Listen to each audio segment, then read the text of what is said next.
nderuar shikues, ju përshëndes. Do të jemi së bashku në minutat e editarit informativ ku ndër të tjera do të ndiqni. Kosova shënon 18 vjetorin e pavarësisë mes festës dhe protestës. Me ngritjen solemne të flamurit shtetëror nisën ceremonitë zyrtare për këtë ditë të shënuar. Ndërkohë në Prishtinë sot mbahet edhe protesta në mbështetje të ish-krerëve të UÇK-s që po gjykohen në Hag.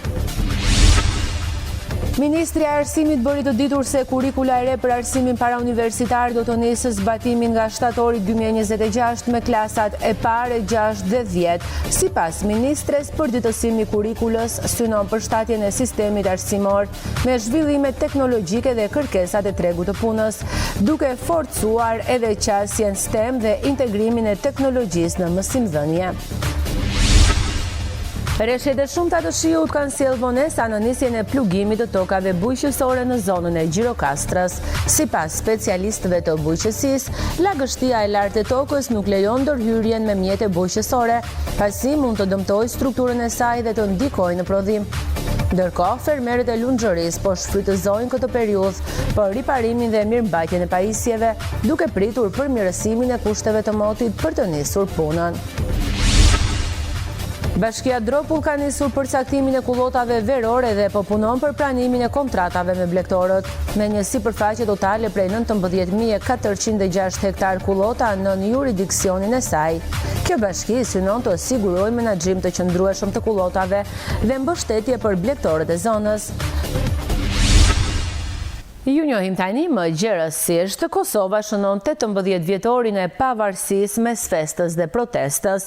Me ngritjen solemne të flamurit shtetëror nisën ceremonitë zyrtare për këtë ditë të shënuar, ndërkohë që në Prishtinë sot po mbahet edhe protesta në mbështetje të ish-krerëve të UÇK-s që po gjykohen në Hag.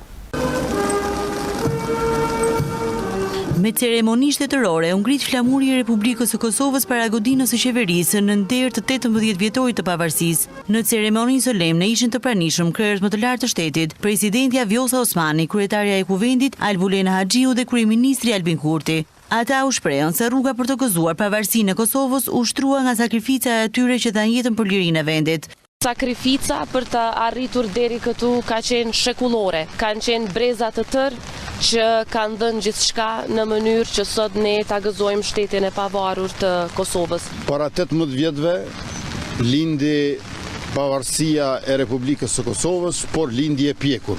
Sot festojmë, por njëkohësisht edhe nderojmë rezistencën paqësore, kryengritjet armatosura, të cilat kulmuan me luftën e drejtë të ushtrisë qëndimtare të Kosovës.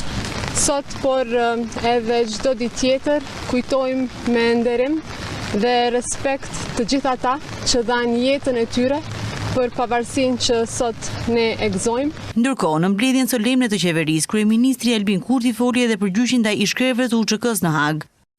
Në këtë ditë feste dhe reflektimi, nuk mund të mos kujtojmë se përfaqësuesit që morën pjesë në shpalljen e pavarësisë së Republikës sonë sot mbahen padrejtësisht në Hag. Kontributi i secilit prej tyre për lirinë dhe pavarësinë është i çmuar dhe historia do të jetë ajo e cila do ta bëjë gjykimin e drejtë. Ceremonitë për 18 vjetorin e pavarësisë së Kosovës vijuan me omazhe në vendprerjen e presidentit historik Ibrahim Rugova dhe ish veprimtarit Adem Jashari. Ndërkohë, kjo ditë do të çonohet edhe me protestë. Me moton drejtësi jo politik, sot në Prishtinë në sheshin Skënderbeu mbahet marshi në mbështetje të ish-krerëve të ushtrisë qëndimtare të Kosovës që po gjykohen në Hag. Në 18 vjetorin e pavarësisë, Kosova mori urime edhe nga lider botëror, përfshi edhe Shtetet e Bashkuara. Sekretarja Amerikan i Shtetit uroi Republikën e Kosovës për 18 vjetorin e pavarësisë. Në mesazhin e tij, Marco Rubio shprehu mbështetjen e palëkundur për sovranitetin dhe integritetin territorial të vendit, ndërsa theksoi rëndësinë e forcimit të marrëdhënieve ekonomike mes dy vendeve. Ndërsa Kosova shënon këtë përvjetor të rëndësishëm, ne presim një bashkëpunim edhe më të fortë në vitet në vijim. Shtetet e Bashkuara qëndrojnë me Kosovën ndërsa ajo vazhdon të ndërtojë një të ardhme të sigurt dhe të begatë, thuhet në mesazhin e zyrtarit të lartë amerikan. Presidenti i Francës Emmanuel Macron në mesazhin drejtuar homologës Vjosa Osmani thekson mbështetjen e vendit të tij për dialogun Kosovë-Serbi. Normalizimi i marrëdhënieve mbetet një çështje e sigurisë evropiane, edhe një dimension qendror i procesit të afrimit të dy vendeve me Bashkimin Evropian, thuhet në letrën e Macron. Të njëjtin mesazh ka dhënë në letrën e tij të urimit edhe presidenti italian Sergio Mattarella. Kosova mori urime edhe nga Shqipëria. Në këtë 18 vjetor, Kosova është më e fortë me institucione demokratike të konsoliduara dhe me më shumë njohje ndërkombëtare. Për ulje dhe mirënjohje për ata që sollën lirinë, le të ecim bashkë drejt BE-s më të bashkuar se kurrë, thuhet në mesazhin e presidentit Bajram Begaj. Kryeministri Rama uroi Kosovën duke shprehur keqardhje që nuk mund të jetë i pranishëm në marshin për të mbështetur ish-krerët e UÇK-s. Ai publikoi pamje nga monumenti Newborn ku aktivistët e platformës Liria ka emër në mënyrë simbolike e mbushën me stemat të UÇK-s dhe e rrethuan me tela për të thënë pamjen e një burgu. Pas burgosjes simbolike në një gril hekurit të përkujtimorit së mirënjohur Newborn me mbishkrimin Kosova e burgosur, sot aktivistët kanë vendosur 5000 emblema të UÇK-s, shkruan Rama. Për 18 vjetorin e pavarësisë së Kosovës, presidenti Vjosa Osmani mori mesazh urimi edhe nga mbreti i Mbretërisë së Bashkuar, Charles III, dhe presidenti i Gjermanisë, Frank-Walter Steinmeier. Ministri i Arsimit Mirela Kumbaro bëri të ditur se kurrikula e re për arsimin parauniversitar do të nisë zbatimin nga shtatori 2026 me klasat e parë, e 6 dhe 10. Sipas ministres, përditësimi i kurrikulës synon për shtatjen e sistemit arsimor me zhvillimet teknologjike dhe kërkesat e tregut të punës, duke forcuar edhe qasjen STEM dhe integrimin e teknologjisë në mësimdhënie. Ministri i Arsimit Mirela Kumbaro raportoi në Komisionin për Edukimin, Shkencën dhe Sportet mbi procesin e rishikimit të kurrikulave dhe teksteve në arsimin bazë dhe të mesëm, reformë që po zbatohet përmes Agjencisë së Sigurimit të Cilësisë së Arsimit parauniversitar. E shoqëruar nga specialista e Agjencisë së Sigurimit të Cilësisë së Arsimit parauniversitar, ministria paraqiti vizionin dhe hapat konkret të ndërmarrë për modernizimin e sistemit parauniversitar. Në kontekstin aktual të transformimeve të shpejta teknologjike, ekonomike dhe shoqërore, kurrikula kishte nevojë për ndërhyrje që të reflektonte nevojat e reja të tregut të punës, të shoqërisë, së dijes dhe qytetarisë globale. Rishikimi dhe përditësimi i kurrikulave u ndërmor edhe mbi bazën e vlerësimeve ndërkombëtare dhe kombëtare të bëra në 10, 12, 15 vitet e fundit, siç janë PISA, TIMSS apo PIRLS, në bazë të analizave të brendshme dhe nevojave të evidentuara në përvojat e vendeve europiane me synim ndërtimin e një kurrikule moderne të krahasueshme ndërkombëtarisht. Ministria Kumbaro bëri të ditur se korniza e re kurrikulare përditëson kompetencat kyçe në përputhje me ato europiane dhe vendos tekst të veçantë të qasja STEM, integrimi i teknologjisë në procesin mësimor, udhëzimet metodologjike për mësimdhënien, si dhe nxitja e krijimtarisë dhe mendimit kritik. Korniza e re kurrikulare është hartuar dhe miratuar duke reflektuar zhvillimet bashkëkohore në arsim dhe duke përcaktuar si kompetencat kyçe të përditësuara në përputhje me kompetencat europiane. Ashtu edhe me fokusin të qasja STEM, prioritet, por edhe domosdoshmëri për integrimin e teknologjisë në procesin mësimor, si pjesë e metodologjisë, udhëzimet metodologjike për mësimdhënie dhe fokusin të nxitja e krijimtarisë dhe mendimit kritik. Por ka pas dhe një vëmendje të posaçme në vitet e fundit në ato që quhen në terminologji temat ndërkurrikulare të përditësuara. Dua të theksoj me ju që është një proces që ka nisur tani dhe përfundon në vitin 2029. Konkretisht, për klasat 1, 6, 10, përditësimi i programeve lëndore ka ndodhur në vitin 2025, përditësimi i teksteve po ndodh aktualisht dhe zbatimi i kurrikulës së re do të nisë në shtator të vitit 2026. E njëjta logjik dhe proces do të ndiqet për klasat 2, 7, 11, me kurrikulën e re që do të zbatohet në shtator të vitit 2027. Për klasat 3, 8, 12, në shtator të vitit 2028. Dhe për të përmbyllur me klasat 4, 5 dhe 9, me zbatimin e kurrikulës së re duke filluar nga shtatori 2029, sepse shtrihet në të gjithë ciklin. Përgatitja e listës së teksteve shkollore për përditësim sipas klasave dhe lëndëve bazuar në katalogun zyrtar të teksteve shkollore për klasat 1, 6 dhe 10 përfshin 171 tekste shkollore, 140 tekste fizike dhe 31 tekste digjitale, si kundër përfshin hartimin e treguesve të përditësimit të teksteve shkollore dhe takime informuese me shtëpitë botuese për procesin e përditësimit të teksteve shkollore që po zhvillohen nga kolegët e ASKAP-it. Procesi të konkurimit për tekste të reja shkollore do t'i nështrohen qytetaria për klasën e parë të 6 dhe të 10 dhe gjuha shqipe për klasën e 10, ndërsa tekstet e tjera do t'i nështrohen përmirësimeve dhe përditësimeve sipas kalendarit që sapo sqarova më herët. Programi strategjik 2026-2028 për zhvillimin profesional të mësuesve synon të garantojë mbështetje konkrete në planifikimin e mësimit sipas rezultateve të reja, në përdorimin efektiv të teknologjisë dhe inteligjencës artificiale, në vlerësimin formues dhe në mirëqenien e tyre profesionale dhe etike. Reshjet e shumta të shiut kanë sjellë vonesa në qasjen e plugimit të tokave bujqësore në zonën e Gjirokastrës. Sipas specialistëve të bujqësisë, lagështia e lartë e tokës nuk lejon ndërhyrjen me mjete bujqësore, pasi mund të dëmtojë strukturën e saj dhe të ndikojë në prodhim. Ndërkohë, fermerët e Lunxhërisë po shfrytëzojnë këtë periudhë për riparimin dhe mirëmbajtjen e pajisjeve, duke pritur përmirësimin e kushteve të motit për të nisur punën. Kushtet e pafavorshme klimatike kanë krijuar vështirësi për fermerët në zonën e Gjirokastrës. Reshjet e vazhdueshme të shiut gjatë kësaj periudhe kanë penguar zhvillimin normal të punimeve bujqësore, duke sjellë vonesa në përgatitjen e tokave për sezonin e ri. Edhe pse tashmë fermerët duhet ta kishin përfunduar procesin e plugimit, kushtet atmosferike nuk e kanë lejuar nisjen e këtij procesi. Sipas specialistëve të bujqësisë, futja e mjeteve bujqësore në toka të tengopura me ujë mund të shkaktojë dëmtime në strukturën e saj, duke ndikuar negativisht në rendimentin e mëvonshëm. Ata theksojnë se fermerët duhet të presin përmirësimin e motit për të shmangur pasojat afatgjate në prodhim.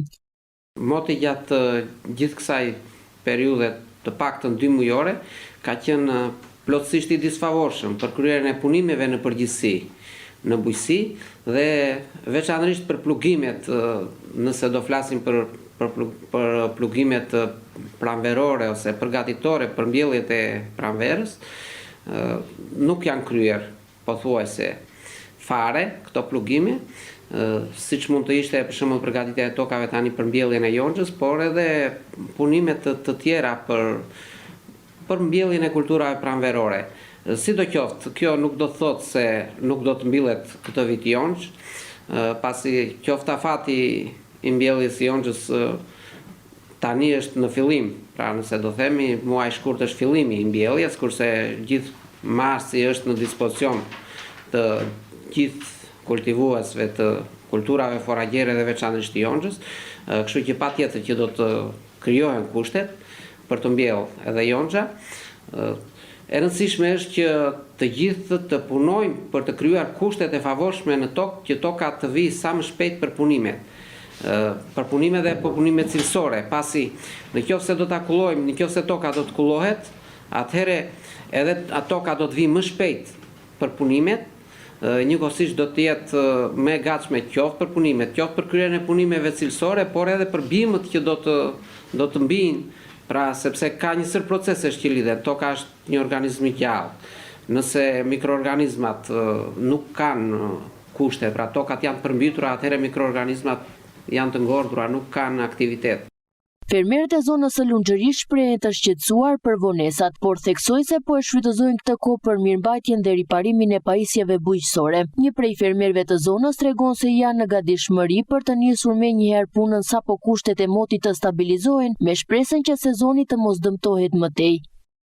Në muajin shkurt zakonisht tokat, të paktën tokat që mbillen tani pranverore, ti themi, për kulturën e Misrit dhe Jonxhës, për momentin duhet të kishin përfunduar të gjitha.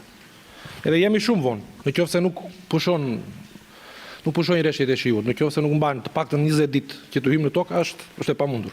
Megjithëse është koha moti është i keq, këtë periudhë po shfrytëzojmë të paktën muaj janar shkurt të përgjithësi, jo vetëm këtë periudhë, po përfitojmë nga koha, merrim me shërbimet e mekanikës bujqësore, i bëjmë gati për sezonin pranveror, për mbjelljet, edhe për periudhën e verës.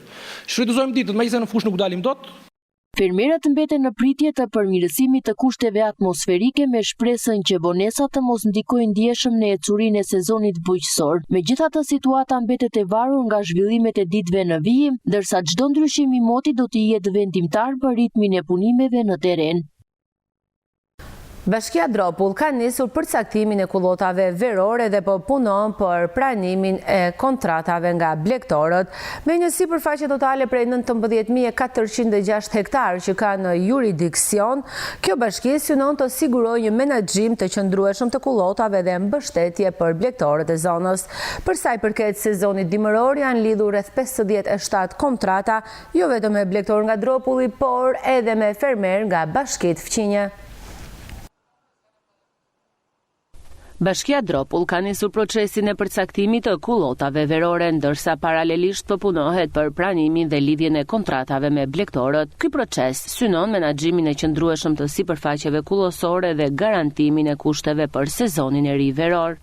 Ujrave, pyjeve dhe e kullotave të Bashkisë Dropull bëri parashikimin e kontratave të kullotave verore dhe dimrore, të cilat nëpërmjet një studimi që bëri përcaktoi parcelat pyjore dhe kullusore që do të kontraktohen për vitin 2026 dhe i pasqyroi në Këshillin Bashkiak. Me marrjen e vendimit të Këshillit Bashkiak, aktualisht neve jemi duke punuar për pranimin e kontratave nga blegtorët që kërkojnë të kontraktojnë nga Bashkia Dropull kullotat verore. Në total, Bashkia Dropull administron 19.406 hektar kullota, një sipërfaqe konsiderueshme që përbën një potencial të rëndësishëm për zhvillimin e blegtorisë në zonë.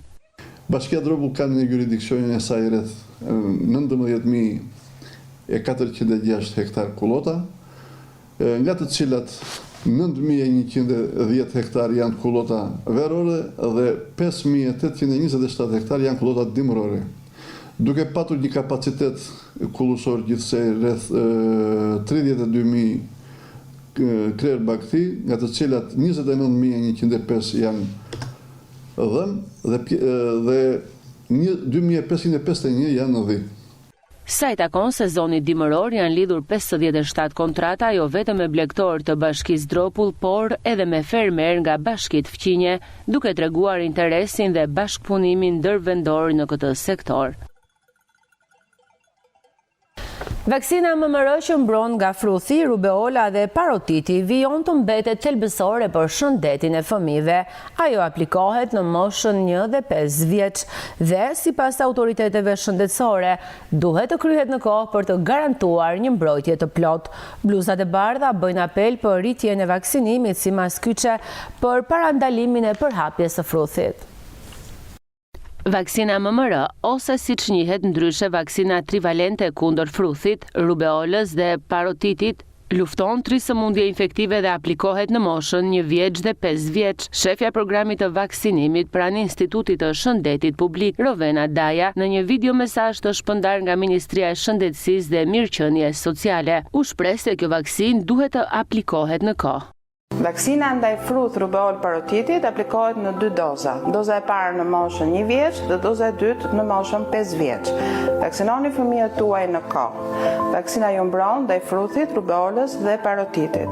Vaksinoni duke besuar, merrni informacionin e saktë në burime të besueshme tek mjeku pediatër, mjeku i familjes dhe ndërkohë në personelin shëndetësor. Sipas ISHP-s, gjatë vitit 2025, në Shqipëri janë konfirmuar 18 raste me fruth. Shumica e rasteve i përkasin grup moshës pediatrike 0 deri në 14 vjeç, ndërsa vetëm një rast është regjistruar tek një i rritur. Të dhënat për vitet 2017-2024 tregojnë që mbulesa vaksinale me 2 doza për 5 vjeçarët në Shqipëri ka mbetur relativisht të qëndrueshme, 92%, por sipas Organizatës Botërore të Shëndetësisë, për eliminimin e fruthit kërkohet mbulimi me më shumë se 95% të popullsisë me 2 doza. Policia e Gjirokastrës ka referuar në prokurori disa raste të konstatuara gjatë 24 orëve të fundit, duke nisur procedimet penale për disa shtetas për vepra të ndryshme penale. Specialistët për hetimin e krimeve në Komisariatin e Policisë Gjirokastras nisën procedimin penal për shtetasin RÇ 38 vjeç banues në Gjirokastër, i cili dyshohet se në ambientet e një subjekti privat ka kanosur me fjalë shtetasin PN 51 vjeç me profesion gazetar. Po ashtu nisi procedimi penal për shtetasin KH për veprën penale ndërtimi palikshëm. Në një tjetër rast, u procedua penalisht shtetasi MB 57 vjeç banues në Gjirokastër, pasi dyshohet se ka ushtruar dhunë ndaj nënës së tij, e cila u pais me urdhër mbrojtjeje. Ndërkohë, 3 të mitur të moshave 15 dhe 16 vjeç u përfshi në procedim pas kallëzimit të shtetasit SM, i cili denoncoi se më 18 janari kishin thyer një xham të autobusit. Sipas veprimeve hetimore, autori dyshuar është një 15 vjeçar, ndërsa 2 të miturit e tjerë dyshohet se kishin ndjeni për ngjarjen dhe nuk e kallëzuan atë. Në Tepelen, specialistët referuan materialet në prokurori për shtetasin KÇ 19 vjeç banues në Memaliaj, i cili dyshohet se me qëllim vjedhjen ka thyer derën e banesës së shtetasit MH duke goditur me grusht. Si pasojë të dy shtetasit pësuan dëmtime të lehta. Gjatë kontrollit në banesë u gjet edhe një mjet prerës thik që dyshohet se procedohej nga 19 vjeçari. Nga ana e policisë rrugore u referuan materialet për shtetasin QZ 34 vjeç banues në Selenic, i cili në aksin rrugor Tepelen Gjirokastër dyshohet se humbi kontrollin e automjetit dhe u përplas me mjetin që drejtonte shtetasi KK 48 vjeç, i cili mbeti i dëmtuar lehtë. Gjithashtu nisi procedimi penal për një 15 vjeçar që u kap duke drejtuar automjetin pa leje drejtimi. Të gjitha materialet proceduriale ju referuan prokurorisë pranë gjykatës së shkallës së parë të jurisdiksionit të përgjithshëm Gjirokastër për veprime të mëtejshme. Ndërkohë, në pikën e kalimit kufitar Kakavi, shërbimet e policisë kufitare proceduan penalisht shtetasen DB, banuese në Burel, e cila tentoi të nxirrte nga Shqipëria 34.700 euro, pa i deklaruar sipas ligjit. Gjatë kontrollit në dalje në çantën e saj u gjet shuma e eurove, e cila u sekuestrua në cilësinë e provës materiale.